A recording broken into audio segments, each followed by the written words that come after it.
Good morning, सभी का स्वागत है सीएल कैरियर एकेडमी में। आइए हम पढ़ेंगे आज के करंट अफेयर्स के बारे में। बेहतरीन और महत्वपूर्ण करंट अफेयर्स आपके किसी भी एग्जाम के लिए, चाहे आप एसएससी का कोई भी एग्जाम दे रहे हैं, सीडीएस का दे रहे हैं, एनडीए का दे रहे हैं, स्टेट पीएससी के एग्जाम दे रहे हैं, या इस तरीके का कोई भी आप एग्जाम दे रहे हैं जहां करंट अफेयर्स होगा, वहां पर हमारे करंट अफेयर्स बिल्कुल हुबहू काम आएंगे। और इसके साथ जो इसके करंट अफेयर्स होंगे वो और स्टैटिक जीके भी उसके साथ बहुत ही महत्वपूर्ण होंगे। तो आप पढ़िए और साथ साथ में इनको लिखा करिए। पहला प्रश्न आपके सामने है, बहुत ही महत्वपूर्ण प्रश्न है, नासा से जुड़ा हुआ है। प्रश्न पढ़िए। Recently NASA has been launch tempo instrument for what purpose. हाल ही में नासा ने टेम्पो उपकरण को किस उद्देश्य के लिए लॉन्च किया है ना? किस उद्देश्य के लिए टेम्पो उपकरण लॉन्च किया गया है? तो इसका जो सही जवाब होगा कि टेम्पो उपकरण क्यों लॉन्च किया गया है, तो अब देखेंगे इसका सही जवाब हो जाएगा वायु प्रदूषकों की निगरानी के लिए। सी बिल्कुल सही जवाब होगा, वायु प्रदूषकों, मॉनिटरिंग ऑफ एयर पॉल्यूटेंट्स, है ना। और ये किसने किया है, ध्यान रखेंगे, नासा के द्वारा, NASA, नासा। और इसका नाम रखा गया टेम्पो, है ना। ये एक प्रकार का उपकरण है जिसको लॉन्च किया गया अंतरिक्ष में, और ये क्या करेगी, वायु प्रदूषकों की निगरानी करेगी कि वायु प्रदूषण का स्तर क्या है और किस तरीके से। ये याद रखना है। ये न चक्रवातों की भविष्यवाणी करेगा, न ही कोई जासूसी, न ही ब्रह्मांड का अध्ययन। क्या करेगा, वायु प्रदूषकों की निगरानी करेगा। बड़ा ही महत्वपूर्ण प्रश्न बनेगा, बहुत ही महत्वपूर्ण प्रश्न बनेगा। क्षोभ मंडलीय उत्सर्जन प्रदूषण निगरानी के लिए 7 अप्रैल 2021 को सफलतापूर्वक लॉन्च किया। नासा ने क्षोभ मंडलीय उत्सर्जन प्रदूषण निगरानी, क्षोभ मंडलीय, ध्यान रखेंगे, यह उपकरण जो है क्षोभ मंडलीय प्रदूषण निगरानी के लिए,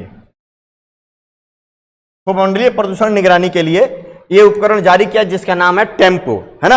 और इसको कब लॉन्च किया गया है? इसको लॉन्च किया गया 7 अप्रैल को, 7 अप्रैल 2023 को यह लॉन्च किया गया है। और किसके द्वारा? नासा के द्वारा किया है। नासा ये अमेरिका के अंतरिक्ष एजेंसी है, नासा, नॉर्थ, इसको बोलते हैं नेशनल एरोनॉटिक्स स्पेस एडमिनिस्ट्रेशन, जिसकी स्थापना 1958 में हुई थी। मुख्यालय इसका वाशिंगटन डीसी में है, याद रखिएगा, यह नासा का है। इस उपकरण को फ्लोरिडा के Cape Canaveral Space Force Station से स्पेस एक्स फाल्कन 9 रॉकेट पर, है ना, लॉन्च किया गया है। स्पेस एक्स फाल्कन 9 रॉकेट, कौन से रॉकेट का प्रयोग किया गया? फाल्कन 9 रॉकेट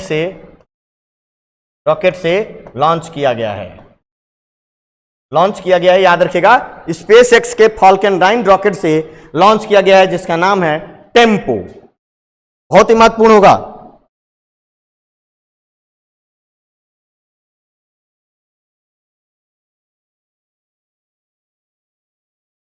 इस उपकरण को ozone, nitrogen dioxide, sulphur dioxide और फॉर्मल्डिहाइड सहित कई प्रमुख प्रदूषकों को मापने के लिए डिजाइन किया गया है, यह भी याद रखिएगा। इसका उद्देश्य भीड़ भाड़ वाले यातायात से लेकर जंगल की आग, ज्वालामुखी से होने वाले प्रदूषण तक हर चीज के प्रभावों की निगरानी करके पृथ्वी को बेहतर बनाने के लिए जो है यह किया गया है। तो ये ध्यान रखिएगा, ये जरूर टेम्पो उपकरण आपके परीक्षा में जरूर आएगा। वायु प्रदूषणों की निगरानी के लिए जो अंतरिक्ष से निगरानी करेगा पृथ्वी पर। विश्व वैक्सीन कांग्रेस 2023, बहुत महत्वपूर्ण प्रश्न है, वेरी वेरी इंपॉर्टेंट, परीक्षा के लिहाज से बहुत ही महत्वपूर्ण क्वेश्चन ऑफ द डे। विश्व vaccine Congress 2023 vaccine industry excellence पुरस्कार, देखो पुरस्कार का नाम है वैक्सीन इंडस्ट्री एक्सीलेंस पुरस्कार, किसे से सम्मानित किया गया? किसे? भारत के 4 कंपनियां हैं, अब इनमें से बताना है, सीरम इंस्टीट्यूट, मॉडर्ना कंपनी, या भारत बायोटेक कंपनी, या नोवावैक्स कंपनी। तो वैक्सीन इंडस्ट्री एक्सीलेंस पुरस्कार से जिस कंपनी को सम्मानित किया गया है उसका नाम है भारत बायोटेक। इसका नाम हो जाएगा भारत बायोटेक। इसने कोविशील्ड नाम की कोरोना वैक्सीन इन्हें बनाई थी, याद रखिएगा। और वैक्सीन के क्षेत्र में बड़ा ही अग्रणी कंपनी है, जिसकी वजह से इसको जो है सम्मानित किया गया है, भारत बायोटेक को। 3 से 6 अप्रैल तक अमेरिका के वाशिंगटन में इसका आयोजन हुआ था, है ना, और वहीं पर इसके पुरस्कार से सम्मानित किया गया है। तो विश्व वैक्सीन कांग्रेस का आयोजन कहां हुआ? अमेरिका के वाशिंगटन डीसी में, वाशिंगटन में इसका आयोजन हुआ। इसका आयोजन कब से कब तक हुआ था? 3 से 6 अप्रैल के बीच, 3 से 6 अप्रैल तक इसका आयोजन किया गया। याद रखेंगे, 3 से 6 अप्रैल के बीच आयोजन किया गया। और भारत बायोटेक कंपनी को, है ना, विश्व वैक्सीन कांग्रेस 2023 में वैक्सीन इंडस्ट्री एक्सीलेंस, वैक्सीन उत्कृष्ट वैक्सीन के लिए और वैक्सीन के विकास में अपूर्ण योगदान देने के लिए सर्वश्रेष्ठ उत्पादन प्रक्रिया विकास पुरस्कार से सम्मानित किया गया है। सर्वश्रेष्ठ उत्पादन प्रक्रिया विकास किस लिए दिया गया है? सर्वश्रेष्ठ उत्पादन, सर्वश्रेष्ठ उत्पादन, या इसको बोलेंगे प्रक्रिया विकास, प्रक्रिया विकास पर इसके जो है इसके लिए सम्मानित, ये काम करने के लिए, सर्वश्रेष्ठ वैक्सीन उत्पादन के लिए। ध्यान रखिएगा, भारत बायोटेक कंपनी। विश्व वैक्सीन कांग्रेस भी पूछा जा सकता है कहां हुआ, तो आप आराम से बता सकते हैं कि विश्व वैक्सीन कांग्रेस का आयोजन वाशिंगटन में आयोजित किया गया। यह वैसे ही पूछा जा सकता है। भारत सरकार ने उन्नत गुरुत्वाकर्षण तरंग डिटेक्टर, जिसको बोलते हैं लीगो, है ना, लीगो लाइट इंटरफेरोमीटर, जो है एक वेधशाला है, वो कहां पर स्थापित किया गया है? कहां पर स्थापित देखो हो रहा है? LIGO light interferometer gravitational observatory, इसका पूरा नाम है। तो इसको कहां स्थापित करने की घोषणा किया गया है? तो इसका सही जवाब हो जाएगा महाराष्ट्र में। इसको कहां किया गया है? महाराष्ट्र में स्थापित किया जाएगा। LIGO detector. अमेरिका और जापान के बाद भारत तीसरा ऐसा देश है जहां पर ये लीगो डिटेक्टर जो है बनाए जाएंगे। अमेरिका और जापान के बाद भारत तीसरा देश है जहां पर यह बनाया जाएगा। महाराष्ट्र में स्थापित किया जाएगा लीगो। महाराष्ट्र के हिंगोली जिले में कहां किया जाएगा? महाराष्ट्र के हिंगोली जिले में। इसका निर्माण 2030 तक पूरा हो जाएगा। तो यह महाराष्ट्र के हिंगोली जिले में स्थापित होगा। महाराष्ट्र के स्थापित होगा, महाराष्ट्र के हिंगोली जिले में स्थापित होगा। 2030 तक पूरा होने की उम्मीद। इसका काम क्या होगा कि पूरे ब्रह्मांड में ग्रेविटेशनल किरणों को, ग्रेविटेशनल एनर्जी को डिटेक्ट करने के लिए यह डिटेक्टर लगाया जा रहा है, जिससे ब्रह्मांड के रहस्यों को समझा जा सके। और यह मुख्य रूप से जुड़ा होगा जो आइंस्टाइन का एक सिद्धांत है, आइंस्टाइन का सिद्धांत है, जिन्होंने 1921 में दिया। आज तक उसको पूरे तरीके से समझना मुश्किल पड़ा है, लेकिन कुछ ऐसे भी जो है कई बार ग्रेविटेशनल तरंगें, ग्रेविटेशनल फोर्स की जो वेव रही हैं पृथ्वी पर रिकॉर्ड की गई हैं। उनकी एक थ्योरी है, रिलेटिविटी की थ्योरी है, थ्योरी ऑफ रिलेटिविटी, है ना, थ्योरी ऑफ रिलेटिविटी का सिद्धांत है, जिसको सापेक्षता का सिद्धांत भी कहते हैं, आइंस्टाइन ने दिया। उसी सापेक्षता का सिद्धांत के लिए अगला कड़ी है, अगर ये सारी बातें होती है, अगर डिटेक्टर सही काम करता है, बताता है, तो सापेक्षता का सिद्धांत ये प्रूफ हो जाएगा। और भी कि आइंस्टाइन ने बिल्कुल सही थ्योरी दी थी उस समय, तो इसीलिए लगाया जा रहा है।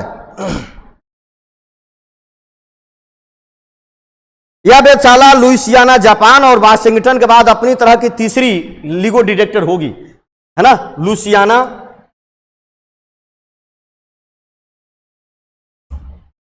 और वाशिंगटन, वाशिंगटन के बाद तीसरी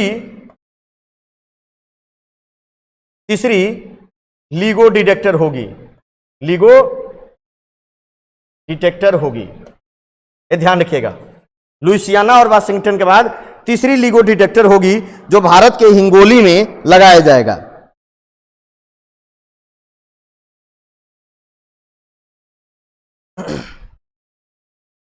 फरवरी 2016 में परियोजना की सैद्धांतिक मंजूरी दी थी।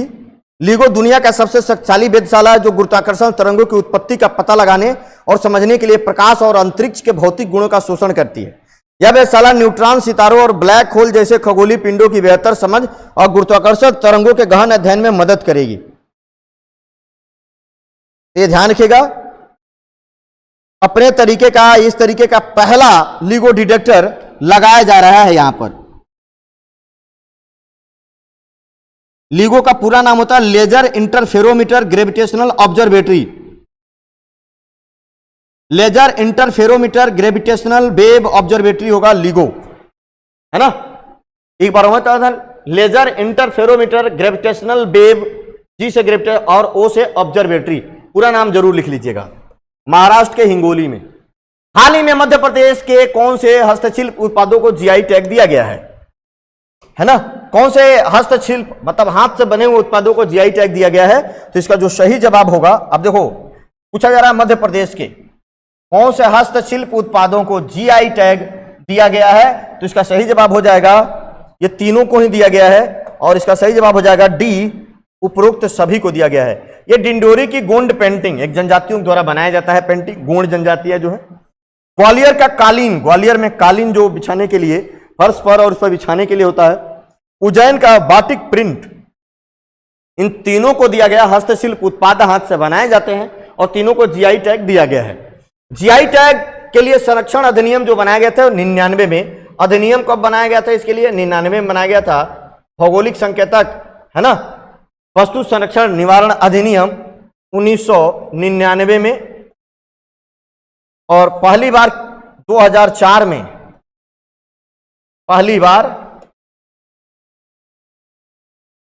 दार्जिलिंग टी को दिया गया था, दार्जिलिंग चाय को जीआई टैग दिया गया, मिला था। अभी हाल ही में 33 उत्पादों को जीआई टैग दिया गया है। अभी हाल ही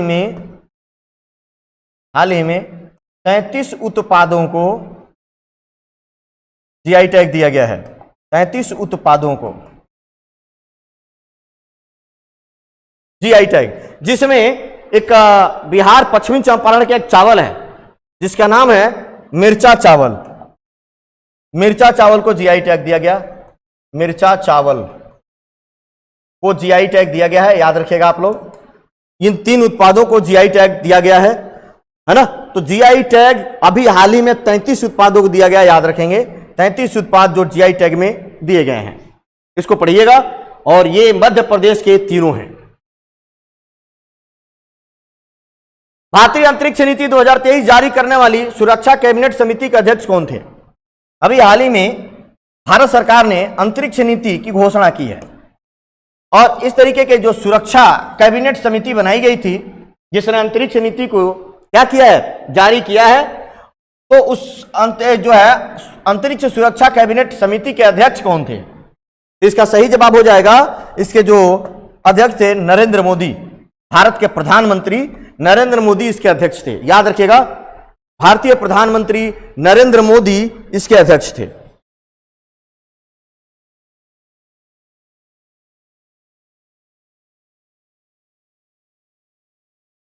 भारतीय प्रधानमंत्री नरेंद्र मोदी इसके अध्यक्ष थे।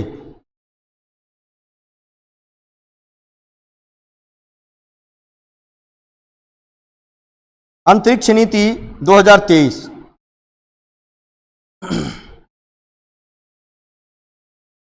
इसकी मुख्य बातें क्या है। अंतरिक्ष से जुड़ी रणनीतिक गतिविधियां NSIL द्वारा संचालित की जाएंगी जो मांग आधारित मोड में काम करेंगी। इन स्पेस इसरो और गैर सरकारी संस्थाओं के बीच इंटरफेस के रूप में कार्य करेगा। इसरो अपनी ऊर्जा को नई तकनीकों, नई प्रणालियों, अनुसंधान और विकास पर केंद्रित करेगा। इसरो के मिशनों के परिचालन भाग को न्यू स्पेस इंडिया लिमिटेड में स्थानांतरित किया जाएगा। तो इस तरीके से अगर इसरो की बात करें, इसरो दुनिया की छठी सबसे बड़ी अंतरिक्ष एजेंसी है, छठे नंबर की सबसे बड़ी अंतरिक्ष, और 400 से अधिक निजी अंतरिक्ष कंपनियों के साथ भारत वैश्विक स्तर पर 5वें स्थान पर है। इसरो दुनिया की छठी सबसे बड़ी स्पेस एजेंसी है। इसरो विश्व की छठी सबसे बड़ी अंतरिक्ष एजेंसी है। अगर बात करें भारत का स्पेस के मामलों में, भारत दुनिया में कौन सा स्थान पर आता है, तो 5वें नंबर पर भारत स्पेस में 5वें स्थान पर आता है ना। तो ये दोनों बातें भी ध्यान रखिएगा। तो भारत में अंतरिक्ष नीति की घोषणा कर दी गई है, जिसके सुरक्षा कैबिनेट समिति का अध्यक्ष नरेंद्र मोदी थी, इन्हीं की अध्यक्षता में।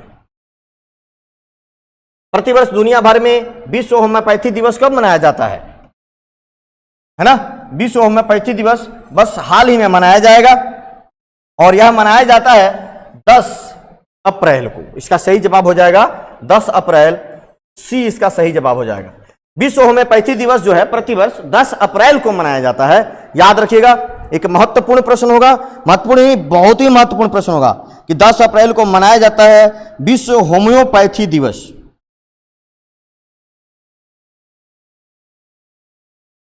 विश्व होम्योपैथी दिवस का आयोजन किया जाता है। थीम क्या है, एक स्वास्थ्य एक परिवार। थीम विश्व होम्योपैथी दिवस, थीम है ना। थीम ध्यान रखिएगा, थीम विषय है एक स्वास्थ्य एक परिवार। एक स्वास्थ्य एक परिवार, एक स्वास्थ्य और एक परिवार इसका थीम है। सभी लोग याद रखिएगा, इसको बोलते हैं विषय भी, इसी को विषय कहते हैं, थीम कहते हैं। एक स्वास्थ्य एक परिवार। प्रतिवर्ष 10 अप्रैल विश्व होम्योपैथी दिवस का आयोजन किया जाता है। इस वर्ष की थीम एक स्वास्थ्य एक परिवार है।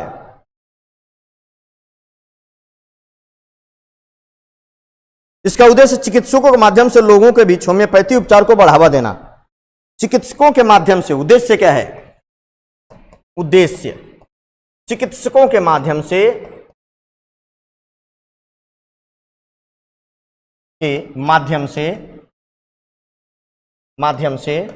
होम्योपैथी उपचार को बढ़ावा देना। होम्योपैथी उपचार को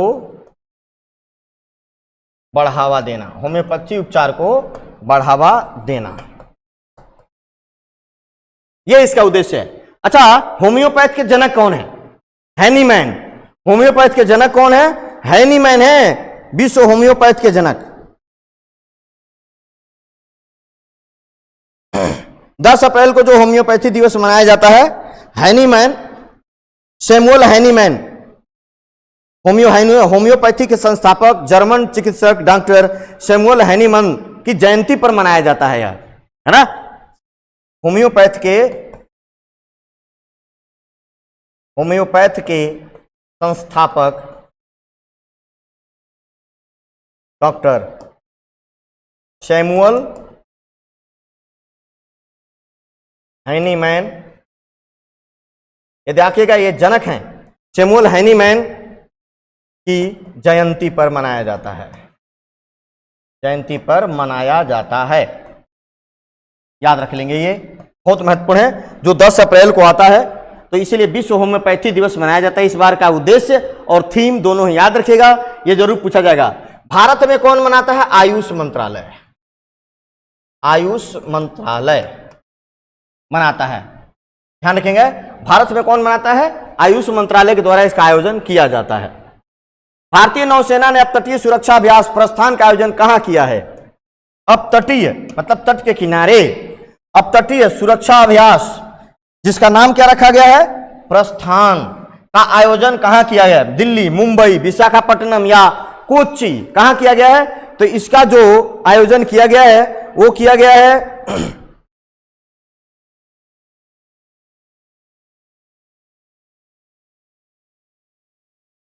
मुंबई में। इसका आयोजन किया गया है मुंबई में। अपतटीय सुरक्षा अभ्यास प्रस्थान का आयोजन किया गया है। भारतीय नौसेना तथा अन्य रक्षा, राज्य और नागरिक एजेंसियों ने एक समन्वित अभ्यास का कोड नाम प्रस्थान का आयोजन किया, है ना। 6 अप्रैल 2023 को महाराष्ट्र के मुंबई के अपतटीय विकास क्षेत्र में आयोजित किया गया, है ना। तो प्रस्थान जो आयोजित किया गया है, इसका सही जवाब हो जाएगा मुंबई, बी बिल्कुल सही जवाब है। इसके साथ ही याद रखेंगे प्रस्थान जो कि मनाया गया है भारतीय नौसेना रक्षा एजेंसियों, भारतीय नौसेना रक्षा एजेंसियों के द्वारा कब मनाया गया? 6 अप्रैल को। 6 अप्रैल को आयोजन किया गया। तटों की सुरक्षा को लेकर यह अभ्यास किया गया है। इसमें बहुत सारी एजेंसियां शामिल है। अब तटीय जो कोस्टल गार्ड सर्विस ने भी इसमें भाग लिया और मुख्य रूप से भारतीय नौसेना के द्वारा, है ना, कोड नाम रखा गया है प्रस्थान, उसका आयोजन किया गया और इसका आयोजन किया गया मुंबई महाराष्ट्र में। मुंबई महाराष्ट्र में इसका आयोजन किया गया। यहां पे लिखा भी है भारतीय नौसेना के द्वारा अपतटीय सुरक्षा अभ्यास 6 अप्रैल को किया गया। इस अभ्यास में ऑयल प्लेटफॉर्म में आग लगने, जहाज पर आदमी के गिर जाने, क्षेत्र में तेल रिसाव, हेलीकॉप्टर आपात स्थिति, खतरनाक गैस रिसाव, अपतटीय क्षेत्र में एक विकलांग जहाज की सहायता करने और प्लेटफॉर्म चालक दल के चिकित्सा निकासी जैसी आकस्मिक जो है ना गतिविधियों का मुकाबला करने के लिए और उस पर कार्रवाई करने के लिए का अभ्यास किया गया है। इस अभ्यास के लिए भारतीय नौसेना, भारतीय वायुसेना, भारतीय तटरक्षक, ओएनजीसी, नौवहन महानिदेशालय, कई जहाजों और हेलीकॉप्टरों को तैनात किया गया था। इसमें महाराष्ट्र पुलिस, सीमा शुल्क, मत्स्य विभाग, मुंबई बंदरगाह प्राधिकरण, जेएन पोर्ट प्राधिकरण, अन्य संबंधित राज्य और केंद्रीय नागरिक एजेंसियों कर्मियों ने भी इसमें भाग लिया था। तो ये बात याद रखेंगे, प्रस्थान का आयोजन मुंबई में नौसेना और विभिन्न एजेंसियों के द्वारा इसका आयोजन किया गया। हाल ही में फ्रांस में आयोजित ऑरियंस मास्टर बैडमिंटन टूर्नामेंट 2022 का खिताब किसने जीता? ध्यान रखेंगे, बड़ा महत्वपूर्ण प्रश्न है, पिछले दिनों में हर बार यह पूछा गया है। और इसका ऑर्लियंस मास्टर्स बैडमिंटन टूर्नामेंट का आयोजन जो है फ्रांस में हुआ था और इसका खिताब किसने जीता? तो इसका खिताब जीता है प्रियांशु राजावत ने। प्रियांशु राजावत, इसका सही जवाब हो जाएगा ए। याद रखिएगा, प्रियांशु राजावत इसका खिताब जीत लिया है Orleans masters badminton tournament. Orleans masters badminton tournament का खिताब जीत लिया है प्रियांशु राजावत और इन्होंने पहली बार यह खिताब जीता है। 9 अप्रैल 2023 को फ्रांस में Orleans master super 300 badminton tournament का खिताब जीता इन्होंने।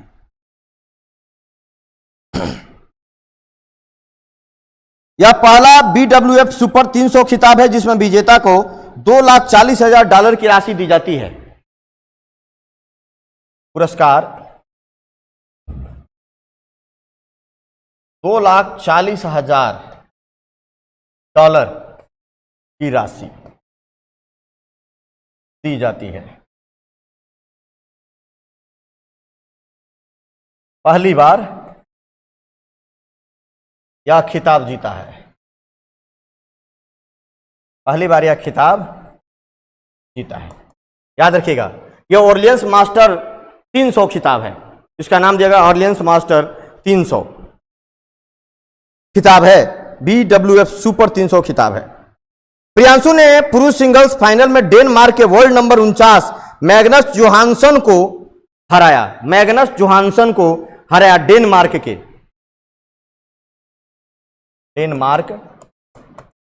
मैग्नस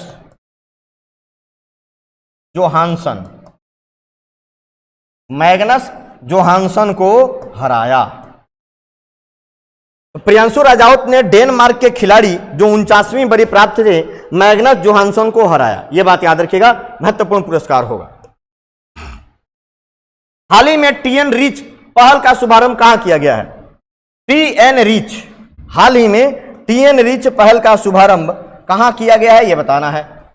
उत्तर प्रदेश, बिहार, असम या तमिलनाडु? तो TN रीच का शुभारंभ जो किया गया है वो किया गया है तमिलनाडु में। TN रीच, इसका सही जवाब हो जाएगा Tamil Nadu is the right answer, D. अबे TN रीच क्या है जिसका पहल तमिलनाडु में शुरू किया गया है? तो TN रीच जो है तमिलनाडु इंडस्ट्रियल डेवलपमेंट कारपोरेशन ने एक तंत्र विकसित किया है जिससे Tamil Nadu regional aerial connectivity through helicopters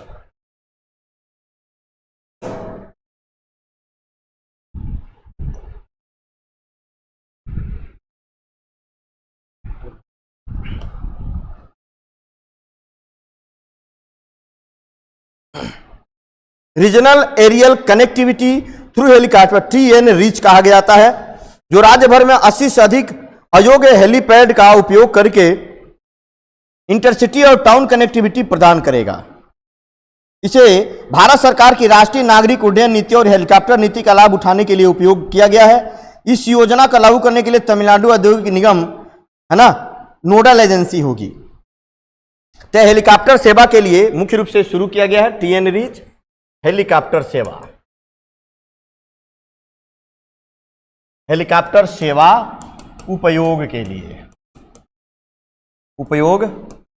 लिए शुरू किया गया है, याद रखिएगा। TN रीच पहल का शुभारंभ तमिलनाडु में, जो एक व्यापक 80 जगहों पर यह शुरुआत किया जाएगा, 80 जगहों पर। अंतर्राष्ट्रीय विज्ञान संघ द्वारा 13वां ओलिव क्राउन अवार्ड्स का आयोजन कहां किया गया है? अंतर्राष्ट्रीय विज्ञापन संघ द्वारा 13वां ओलिव क्राउन अवार्ड का आयोजन कहां किया गया? मुंबई, गांधीनगर, अमृतसर या बीकानेर? तो इसका सही जवाब हो जाएगा मुंबई में। इसका सही जवाब 13वां ओलिव अवार्ड्स मुंबई में आयोजित किया गया। इसका सही जवाब हो जाएगा ए, मुंबई में। ध्यान रखिएगा, 13वें नंबर का था ओलिव क्राउन अवार्ड। ये किस प्रकार का अवार्ड है? ओलिव क्राउन अवार्ड यह हरित विज्ञापन को बढ़ावा देने वाले व्यक्तियों, कारपोरेट्स की सराहना करने के लिए है। यह हरित विज्ञापन को बढ़ावा देने वाले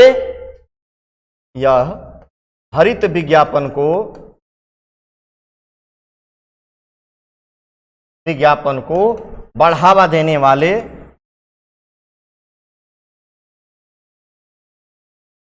देने वाले लोगों के लिए है। ध्यान रखिएगा, हरित विज्ञापन मतलब इस तरीके के विज्ञापन बनाते हैं जो देश में प्रदूषण को कम करे, कार्बन डाइऑक्साइड को कम करे। तो ऐसे व्यक्तियों और कारपोरेट्स की सराहना किया जा सके, इसलिए यह पुरस्कार अंतर्राष्ट्रीय विज्ञापन संघ द्वारा दिया जाता है। इस पुरस्कारों में 17 श्रेणियां हैं, जिसमें green agency of the year और green campaign of the year भी शामिल है। इसमें 17 कैटेगरी है। इन पुरस्कारों में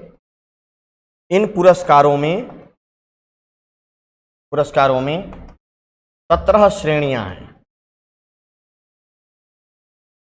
है ना। 17 टाइप के पुरस्कार इसमें दिए जाते हैं। ओलिव क्राउन अवार्ड्स में 17 टाइप के पुरस्कार दिए जाते हैं, याद रखेंगे आप लोग।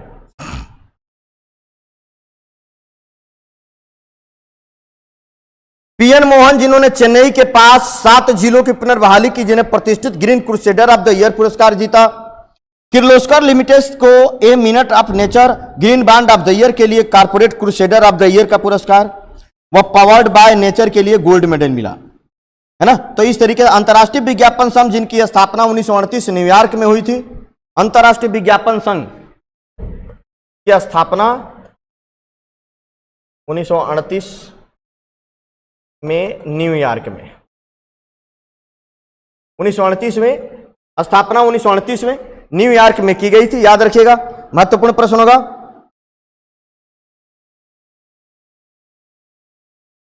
चलिए आज के लिए इतना ही, कल फिर मिलेंगे। सभी लोगों का बहुत बहुत धन्यवाद। जय हिंद, जय भारत।